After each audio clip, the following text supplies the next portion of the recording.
मूकं करोति वाचालं पंगुं लंघयते गिरिं यत्कृपातमहं वंदे परमानंदमाधवम। कारक का लक्षण क्या होगा, इस विषय पर चर्चा प्रायः हो चुकी है।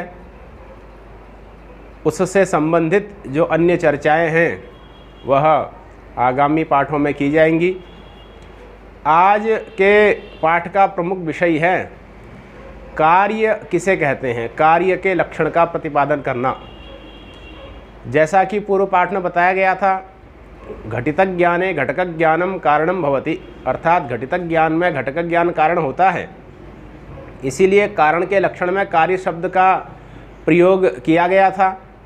अतः कार्य किसको कहते हैं, इस विषय का प्रतिपादन इस पाठ में किया जा रहा है। कार्य का लक्षण बताया गया है कार्यम प्रागभाव प्रतियोगी, अर्थात प्रागभाव का जो प्रतियोगी होता है उसको कार्य कहते हैं। अब इसमें कुछ पारिभाषिक शब्दों का प्रयोग हुआ है। एक तो अभाव शब्द है और एक प्रतियोगी शब्द है। प्राग का मतलब होता है पहला, पहले का। तो जो प्राग भाव का प्रतियोगी होगा वह ही कार्य होगा। अब प्राग भाव का प्रतियोगी कौन होता है, यह प्रश्न हुआ। तो इसको सामान्य रूप से यह जानना चाहिए कि जो भी वस्तु उत्पन्न हो रही है, जो भी वस्तु उत्पन्न हो रही है, वह उत्पन्न होने वाली वस्तु प्राग भाव की प्रतियोगी होती है। प्राग का मतलब हुआ पहले, अभाव मतलब जिसकी सत्ता नहीं है वह, और प्रतियोगी शब्द का अर्थ यहाँ पर विरोधी ऐसा भी समझा जा सकता है।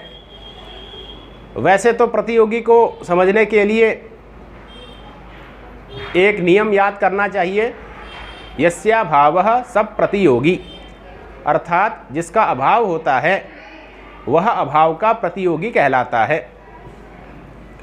अब यहाँ पर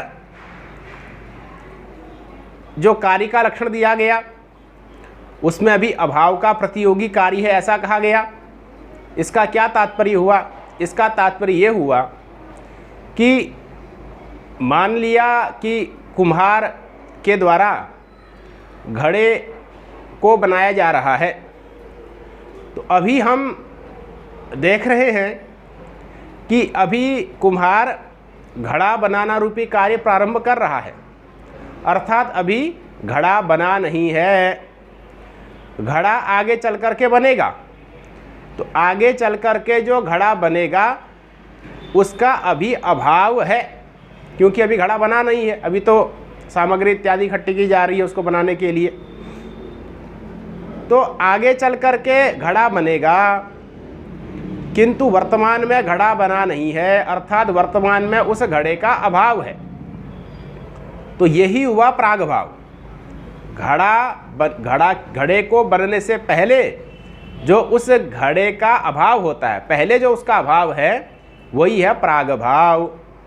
उत्पत्ति से पूर्व का जो अभाव है वही प्राग भाव हुआ।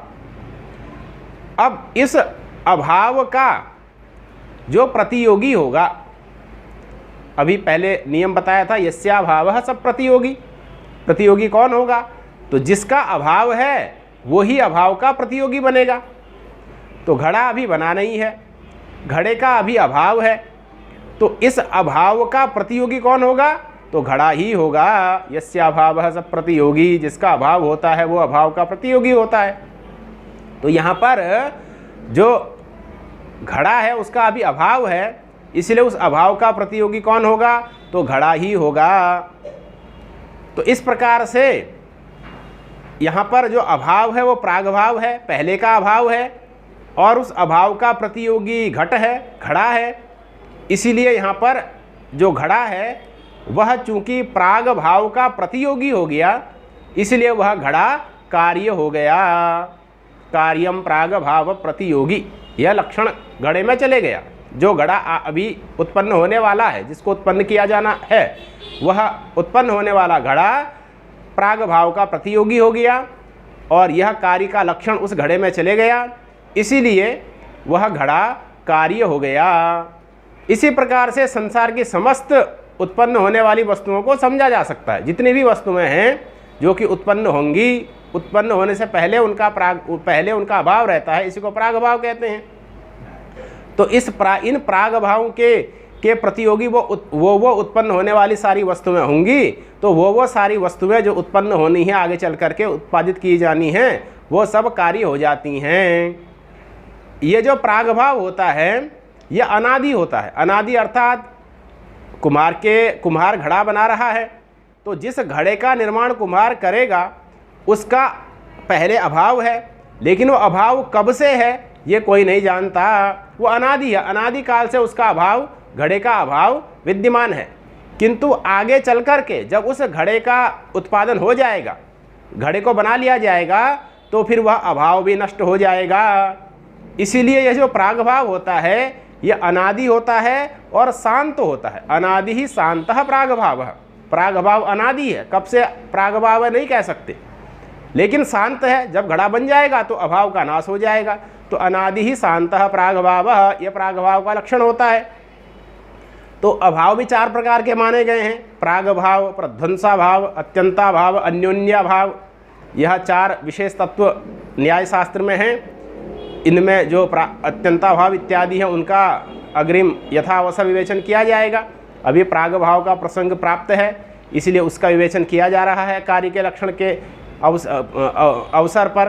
तो अनादि ही शांतः प्राग भाव, ये प्राग भाव का लक्षण हो गया। अब इस लक्षण में प्राग पद यदि नहीं दिया जाएगा तो अभाव प्रतियोगी कार्यम इतना ही लक्षण दिया जाएगा, तो काल इत्यादि में जो नित्य पदार्थ हैं उनमें भी यह लक्षण चला जाएगा। इसका लक्षण निष्पन्न हुआ। अब अभाव प्रतियोगी शब्द का अर्थ विरोधी भी कहा गया था। तो विरोधी का तात्पर्य ये हुआ कि जब घट उत्पन्न होगा तो अभाव का नाश हो जाएगा, इसलिए प्रतियोगी को हम विरोधी भी कह सकते हैं। और पारिभाषिक रूप से कहें तो यस्याभावः सब प्रतियोगी। तो इस प्रकार से यह कार्य के लक्षण का प्रतिपादन हुआ। अब इस क्रम में प्रायः कारक का लक्षण बना ही दिया गया है। उस लक्षण से संबंधित कुछ विशेष चर्चाएं अभी अवशिष्ट हैं, जिनका विवेचन अग्रिम पाठों में किया जाएगा।